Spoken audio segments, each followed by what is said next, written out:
네, 복음의 시선으로 성도와 세상을 잇는 CGN-TV 뷰리지, 안녕하십니까, 오도훈입니다. 반갑습니다. 주영입니다. 네, 기독교 건학 이념으로 세워진 기독사립대학교의 채플 수업 의무 규정이 개인의 종교 자유를 침해한다는 국가인권위원회 판단이 나와서 논란이 일고 있습니다.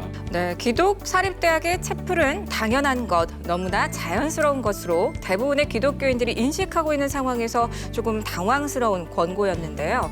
그래서 오늘은 기독사립대학 채플 대책 과목 권고 논란 속에서 채플이 나아가야 할 바는 무엇인지에 대해 다양한 얘기 나눠보고자 합니다. 오늘 1부에서 함께 말씀 나눠주실 분, 사학법인 미션네트워크 사무총장으로 섬기는 숭실대 함승수 교수님 모셨습니다. 네, 안녕하십니까. 안녕하십니까. 사학법인 미션네트워크 사무총장 함승수입니다. 네. 그리고 함께 얘기 나눠주실 또 한 분, CGN-TV 김현정 기자입니다. 안녕하세요. 김현정 기자입니다. 네, 반갑습니다. 자, 오늘 얘기와 관련해서 좀 할 게 이 채플과 관련된 건데요. 사실 저도 고등학교를 기독교 학교를 나왔거든요. 근데 채플 수업 관련해서 그때도 조금 논란이 있었어요. 먼저 이 논란에 대한 쟁점부터 좀 짚고 넘어가야 될 것 같거든요. 네, 근데 이제 우선 가장 중요한 건 중고등학교 채플과 지금 대학교 채플은 약간 구별해서 봐야 되는 상황인 거고요. 네, 그리고 이제 이 채플이라는 게 원래 기독교 학생들만 듣는 건 아니죠. 비기독교 학생들도 같이 듣는 건데 기독교 학생들에게는 신앙의 성장과 그다음에 매일매일 경건 생활을 위한 것이고 비신앙인들에게는 기독교적 가치를 배워서 나중에 사회에서 요구되는 가치들을 실현할 수 있도록 하는 인재로 키우는 것이 목적인데 이 채플과 관련해서 최근에 한 대학에 권고가 하나 내려오면서 논란이 됐습니다. 기독사립대학의 정체성이자 자부심 중의 하나인 채플. 이와 관련해 학생들은 어떠한 생각을 하고 있는지 물었습니다. 저는 채플을 수강하면서 신앙적으로 뿐만이 아니라 제 일상에서의 삶을 되돌아보는 기회를 가질 수 있어서 참 좋았습니다.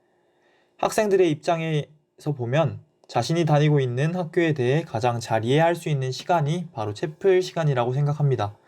그리고 신앙인들에게 있어서는 주중에도 말씀을 접할 수 있는 시간이 되고 비신앙인들에게 있어서는 종교에 대한 이해나 삶을 살아가는 태도에 대해 생각할 수 있고 또 배워갈 수 있는 시간이 되기도 합니다.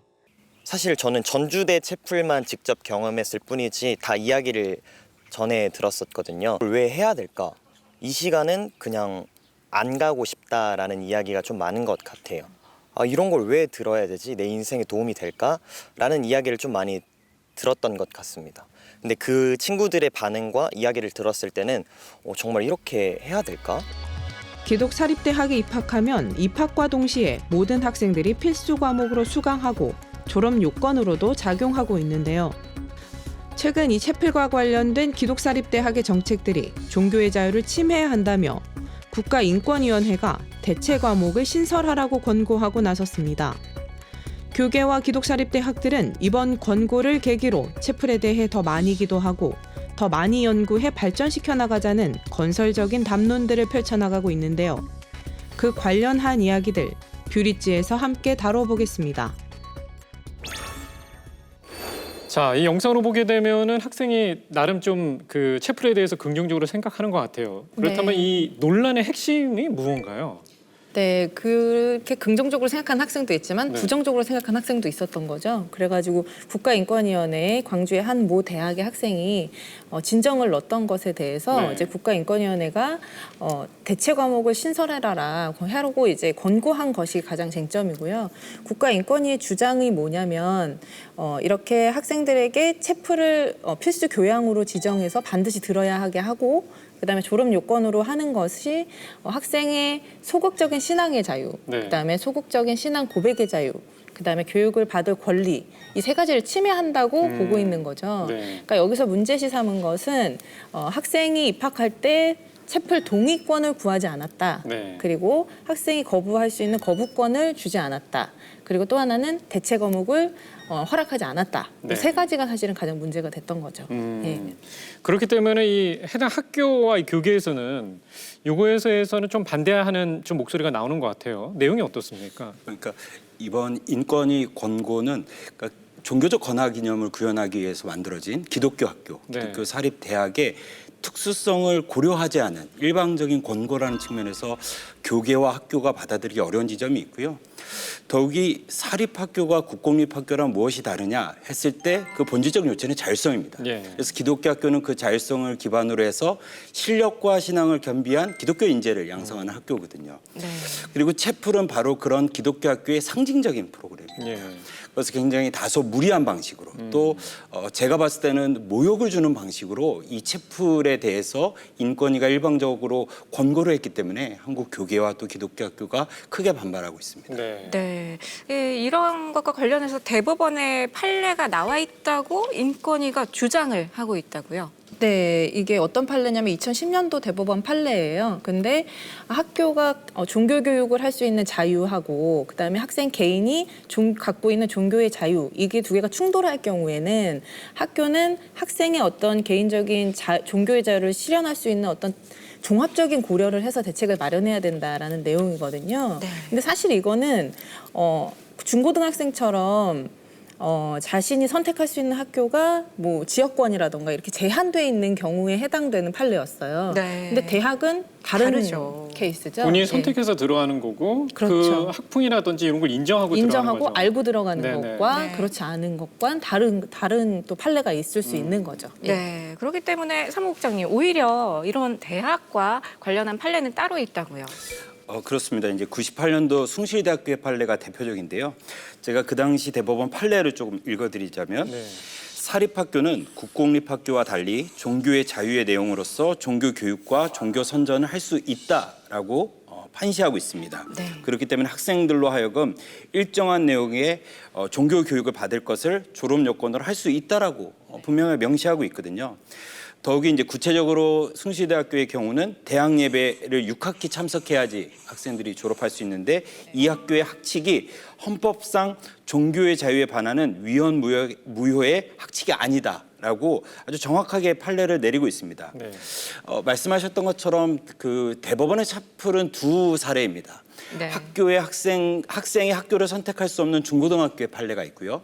학생이 학교를 선택한 대학의 판례가 있는데 이번 인권위원회가 인용하고 있는 것은 그런 중고등학교 네. 학생의 학교 선택권이 보장되어 있지 않은 그 판례를 갖고 와서 다소 무리하게 아전인수격으로 해석을 하면서까지 이 권고를 냈다는 데에 있어서 저는 좀 무리가 있다 그렇게 네. 생각이 네. 듭니다. 사실 고등학교나 대학교의 어떤 그 내용 자체가 좀 다르잖아요. 또 선택의 권한도 좀 다를 거고. 네, 중고등학생은 그래서 네. 동의를 받죠. 동의를 받아야 동의를 받아야 해요. 네네네. 네. 사실 제가 고등학교가 그 기독교 학교라서 매주 수요일마다 예배가 있었거든요.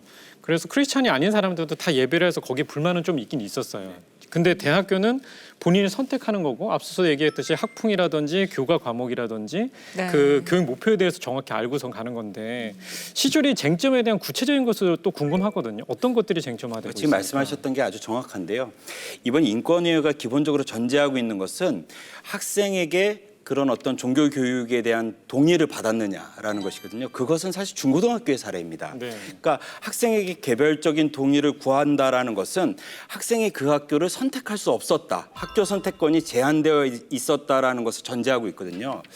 다시 말해서 학교의 선택권이 사실상 보장되어 있지 않기 때문에 고등학교와 같이 그 학생의 동의를 받아야 됐는데 네. 그 학생의 개별적 동의를 받지 않은 학교가 문제가 있다. 대책 과목을 개설하라고 이렇게 권고했는데요. 그러니까 상식적으로 생각했을 때 한 학생이 대학을 선택했을 때 수많은 학교 중에 그 학교를 지원했고 그렇죠. 가군 많이 있고 네. 나군 많이 있는 그 중에 학교를 지원했고 네. 많은 학생들 중에 그 학교는 그 학생을 선발했습니다. 네. 그 안에서 어떤 강제권이 있었고 어떤 부분에 선택권이 제한되어 있었는지 저는 오히려 인권위가 얘기해야 된다.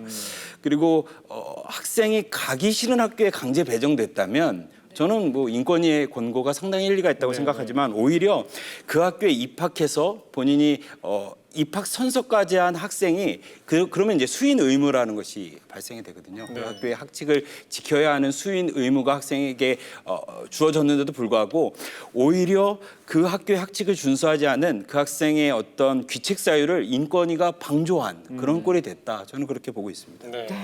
네, 그리고 사실은 기독사립대학교를 선택해서 입학했다는 건 방금 말씀하신 것처럼 그 암묵적인 동의, 어떤 동의의 상징적인 어떤 그런 것들이 있는데, 근데 이게 비단 채플에 대한 것만은 아니거든요. 예를 들어서 뭐 숭실대학교에서 다른 것은 다 학생에게 꼼꼼하게 동의를 구하면서 채플에만 동의를 안 구했다거나 이런 배타적인 게 아니에요. 네. 그래서 이제 화면에서 같이 보시겠지만 숭실대 입학 요강에 보면 이렇게 써 있어요. 이 입학 요강은 학생에게 개별적으로 통보하지 않는다. 제대로 숙지하지 않았을 경우에 생기는 모든 불이익은 학생이 책임져야 된다라고 이렇게 명시가 돼 있거든요. 네. 그러니까 네. 이게 어떤 다른 것들은 다 동의를 구했는데 뭐 채플만 안 구했다거나 뭐 이런 배타적인 문제가 아니라는 점에서 더 문제가 되는 거죠. 예. 선택에 대한 부분이 엄연히 있었던 건데. 네, 이것에 대해서 뭐 인권이나 여론 중에는 이런 얘기도 있어요. 우리나라 교육 시스템 자체가 뭐 학교를 학생이 선택해서 갈 수 있는 시스템이냐, 이건 아니지 않냐, 어차피. 근데 네. 이제 그거는 또 논외로 해야 될 문제라고 보여지는 부분이 있죠. 만약에 그런 그 논의가 성립이 되려면 그건 개별 학교의 문제가 아니거든요. 교육 정책이 그렇게 됐었고 그는 국가 차원에서 해결해야 될 문제를 개별 학교에게 조금 무리하게 전가하는 그런 부분이 좀 있다고 보입니다. 네. 네. 그리고 또 문제시 삼는 것이 학교 내에 기독교 관련 학과가 있지 않다는 점을 지적하려고 한다고요. 네, 그러니까 이번에 문제가 됐던 게 광주 보건대학교인데요. 보건대학교에서 왜 기독교 교육하냐 이겁니다. 앞서 말씀드렸던 것처럼 기독교 학교는 두 축을 갖고 있거든요. 실력과 신앙. 그렇기 때문에 한 가지만 하는 것이 아니라 기독교적 가치를 구현해내면서 인재를 양성하는. 그러니까 어떻게 보면 당연하게 기독교 진리가 기초가 된 교육을 하는 게 그렇죠. 기독교 학교이지 네. 않겠습니까? 그 부분에 있어서 기독교를 빼라는 것이거든요. 만약에 그런 것들이 또한 성립이 되려면 아까 기자님 말씀하셨던 것처럼 각각의 학교들은 각자의 권학 이념에 맞춰서 이런 졸업 요건들을 마련하고 있는 것이거든요. 뭐 영어든 인문학 강의든 또 내지는 어떤 데는 성공학 강의를 들어야 합니다. 네. 그런 모든 개별적인 것들에 대해서 인권위가 하나하나 문제 삼지 않고 유독 기독교 교육에 대해서 문제를 삼는 것은 좀 편파적이다. 저는 네. 그렇게 좀 이렇게 느껴집니다. 네. 네. 이 채플과 관련해서 또 이 얘기하는 것이 종파 교육에서 비롯돼서 뭐 계속 포교 활동도 거기 안에 들어가 있고 또 다른 어떤 강제성에 대한 여부에 대한 또 문제점도 좀 부각이 되는 것 같아요. 이 내용도 좀 짚어주시죠.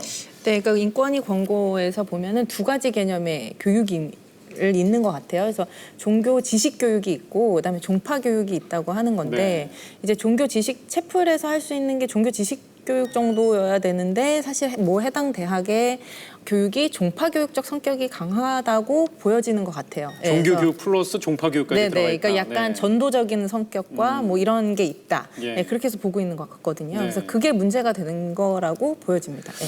근데 이제 아까 말씀드렸던 98년도 숭실대 판례를 보면요. 종교 교육뿐만 아니라 종교 선전이 가능하다라고 대법원이 판례를 내렸습니다. 대학의 경우는. 그래서 저는 종파 교육도 어느 정도 가능하다고 보여지고요. 그리고 이번에 인권위가 그러면 이 종파 교육을 통해서 학생들에게 종교를 강요했다라는 것이거든요. 근데 그 학교의 학칙이나 내용들을 봤을 때 예컨대 교회를 다녀야지 뭐 졸업시킨다. 세례를 받아야지 졸업시킨다가 아니라 어떤 그런 내용상의 강제성이 있었다기보다도 인권위가 문제 삼는 것은 그 방식이 교회에서 드리는 예배와 별반 다른 게 없었다. 그러므로 이거는 종파 교육으로 본다. 저는 이게 굉장히 논리적으로 굉장히 심각한 모순이 있다고 보거든요. 그러니까 내용이 아니라 형식이 교회와 비슷했기 때문에 이거는 종교 교육이었다라고 얘기하는 것 역시 저는 조금 궁색한 논리가 아닐까 그렇게 생각이 듭니다. 궁금한 것이 기독교 학교 말고 불교 학교도 있고 네. 다른 타종교 학교들도 있잖아요. 그 학교들은 다른 어떤 뭐 권고 조항이라든지 이런 게 나오지 않았습니까? 그러니까 불교 동국대학교만 해도 비슷합니다. 다 이렇게 불교적인 가르침을 받아야지 졸업할 수 있는데 유독 기독교 교육에 대해서 네. 문제를 삼고 있죠. 네. 그러니까 이런 편파성에 대해서 사실은 부인할 수 없는 게 지금 계속 논리가 이제 이어져 오고 있는 거고요. 그리고 사실 교계에서 가장 불편해하는 부분도 사실은 그 부분이에요. 네. 다른 부분에 대해서는 논리와 전혀 그 일반적인 그런 것들이 맞지 않는데 굳이 채플에만 왜 그런 권고를 내리느냐. 네. 사실은 네. 이 부분이 가장 불편하게 생각하는 부분이거든요. 그래서 이 부분과 관련해서 천사무엘 한국기독교대학 교목회 회장 인터뷰 담아봤습니다. 예. 학문의 자유가 있다면은 각 학과에 전공 필수가 있어요. 그러면 그 학생이 나 학문의 자유 때문에 나 이거 전공 못 듣겠다. 생물학과 다니는 학생이 나 진화론을 거부하기 때문에 나 이게 생물학과 개론에 진화론 과목이기 때문에 나는 거부하겠다. 대적 과목 달라. 이게 가능하겠느냐는 거죠. 교육에 있어서 그 일관성이라고 하는 것이 부족하고 또 논리적인 타당성도 없다. 네, 일반 과목으로 확대해 보니까 조금 더 이해가 가시죠. 네. 네, 영어뿐만이 아니라 본인이 생물학과인데 진화론을 안 듣겠다거나 이런 부분인데. 네. 그렇기도 하고요. 이게 기독교적 권학 이념인 것 뻔히 알고서도 본인이 선택한 부분이 있는 건데 그 선택에 대한 책임보다는 이제 어떻게 보면 조금 남의 탓이나 내가 얻을 수 있는 권리만을 주장한다고도 보여지거든요. 모두 우리 사회 구성원이 서로 이렇게 주장하면 정말 우리 사회 너무 무서워질 것 같은데 그렇습니다. 네. 실제로 최근에 발의된 평등법이나 차근법의 경우도 이것과 연관이 돼 있다고요. 이제 어떤 직접적인 연관성을 밝히는 건 또 다른 문제인 것 같은데요. 일관된 기독교 학교들에 대한 정책들을 봤을 때 그렇게 우려할 만한 것들이 있는 게 사실입니다. 예컨대 이제 잘 알려진 것처럼 인권위의 권고 중에 한동대학교와 숭실대학교의 동성애 이슈에 관해서 굉장히 큰 강력한 권고를 내렸었죠. 또 최근에는 교사 채용에 있어서 세례교인을 채용하는 것을 불가한 것은 차별금지법이나 평등법이 담고 있는 내용과 동일합니다. 또 최근에는 이제 직원들을 뽑는 데 있어서도 이제 그 굉장히 강력한 제재를 하고 있거든요. 그래서 이러한 채플 또 차별금지법, 평등법들이 맥락을 같이 하면서 기독교 학교의 자율성을 제한하고 있어서 여러 한국 교계 또 전문가들이 우려하고 있는 것이 사실입니다. 네. 그렇다면 이와 관련해서 이 교계라든지 기독교 대학에서 어떻게 대응하고 있는지도 좀 궁금한데요. 어떻습니까? 네, 우선 한국 기독교 대학 교목회라는 단체가 있어요. 이 단체는 46개 교회 115명의 교목분들이 소속돼 있으신데요. 이 안에서 연구위원회를 만들기로 했어요. 그래서 이번 인권위의 정확한 의도와 이 권고의 어떤 내용들을 좀 네. 그 깊이를 있게 파악해 보자, 연구해 보자 이런 의도시거든요. 그 취지에 대해서 인터뷰 한번 들어보시죠. 네. 인권위 권고안에 관한 좀 연구를 해보자. 그래서 이게 단발적으로 이게 끝날 문제가 아니라고 보고 인권위가 요구하는 게 구체적으로 뭐냐. 이게 전문가분들 이야기 말씀 들어보면 이번 인권위 권고안이 굉장히 여러 가지 해석이 가능하도록 만들어 놓은 어떤 그런 중의적인 표현들이나 이런 것들이 굉장히 많다고 네. 하시더라고요. 그래서 그 부분에 대한 정확한 의도 파악과 정확한 의중을 제대로 알아야 대응을 하든지 뭐 대책을 마련하든지 아니면 따르든지 여러 가지를 할 수 있다. 뭐 이런 취지셨어요. 네. 네, 이거 뭐 그냥 눈 뜨고 있다가 거의 막 코 베이면서 배가 산으로 가는 그런 느낌도 드는데 교계에서도 어떤 좀 대책이 있으실 것 같아요. 기본적으로 이제 인권위 권고가 나오고 나서 한 교총에서는 이 인권위 권고를 철회해 줄 것을 네. 강력하게 요구했고 또 여러 교단에서도 동일하게 또 기독교 학교 단체들도 이 인권위 권고에 대해서 강력하게 성명서를 발표하면서 반대 의견을 냈고요. 중요한 것은 한국 교회가 늘 수세적이거든요. 그러니까 어떤 정부나 정책들이 만들어졌을 때 그것을 반대하고 그것을 막는 데 급급하기 때문에 앞으로 한국 교계에는 또보다 적극적으로 기독교 학교의 자율성을 구현할 수 있는 정책이 무엇인지 또 그것을 위해서 한국 교회가 무엇을 할 수 있는지를 좀 발전적으로 논의해야 될 때가 됐다. 저는 그렇게 생각이 듭니다. 네. 네, 이런 사인들이 주어지기 때문에 이런 논란 속에서 기독교 채플이 나아갈 방향을 더 잘 찾아 나갈 수 있고 굉장히 고무적인 결과로 좋은 기회가 이어질 수 있을 것 같다는 생각도 듭니다. 네, 맞습니다.